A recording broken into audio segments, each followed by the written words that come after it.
Halka керек жоқ қойып тұрмыз ғой. Осы жерде 90-шы жылы сотталып келген желтоқсандар біз 90-шы жылы алғаш рет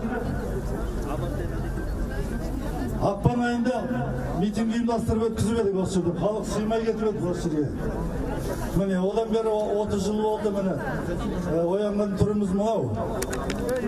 Барлығымыз біргеміз дейді. Ешқашан біріктірмейді сіздерді.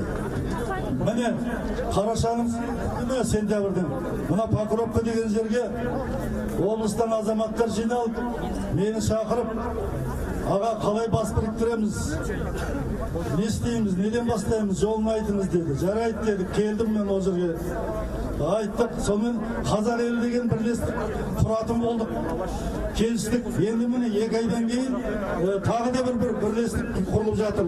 Сөйтіп тұрып біргейік дейді. Бұл бөліну, біріктіру емес. Әрине, ішіндегі талаптардың көбі сол біз айтқан мәселелер. Сондықтан істей береміз бірігіп әрине. Бірақ дегенмен біргеміз дейміз де бөлшектейміз. Әсіресе пәленілер осы Алматыдан басталады. Амбиция, көкірек. Мен әрине басқаша сөйлейін деп келемін, жаңағы кім ана жүгіріп шыққан?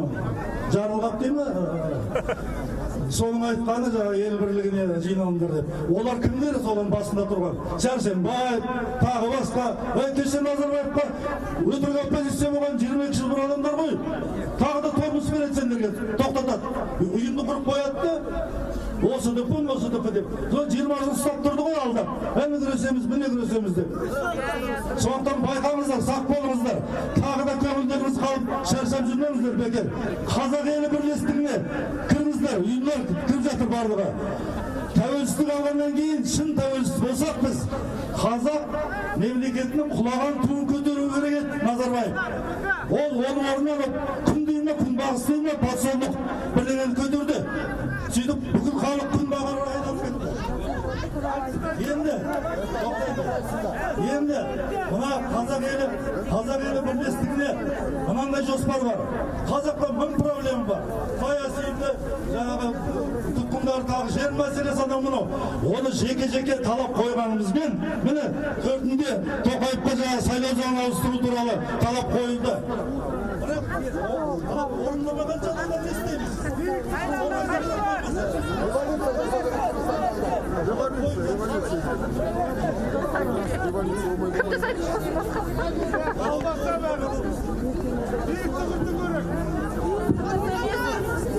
Талапты орындамаған жағдайда не істейміз? Соны айтайық. Жоспар болу керек, үлкен жоспарымыз болу керек. Құр жылап шықтай бермей, Қазақтан 1000 проблем бар. Оның бәрін тізіп айтуға қажет жоқ. Бәріміз білесіздер оны.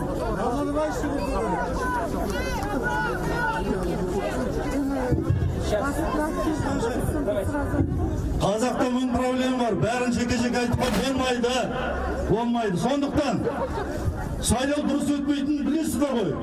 Сайлау заңы өзгеріс жасамады, талап еттік міне. Нәтижесін мойындамауымыз керек.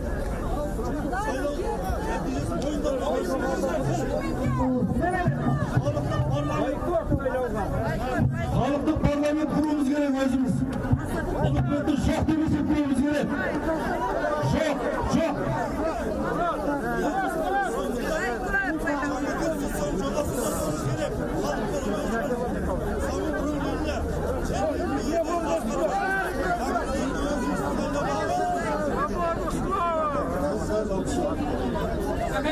Бәрін жергілікті халықтар қолғарыңыздар, Алматыдағы ұйымдарға сеніп отырып қалмаңыздар.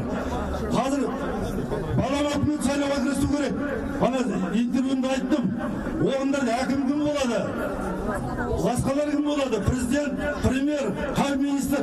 Өздеріңіз интернет арқылы дауыс жинаймыз. Сөйтіп балама үкімет құру керек. Жаңа халықтық парламент құрып, жаңа жоба жасауымыз керек конституцияны. Екінші, халықтық органдар ашпай, самоуправление жасамай, бұларға сеніп отыра бермеңіздер. Айтып тарап кетуге болмайды. Әрекетке кірісіңіздер.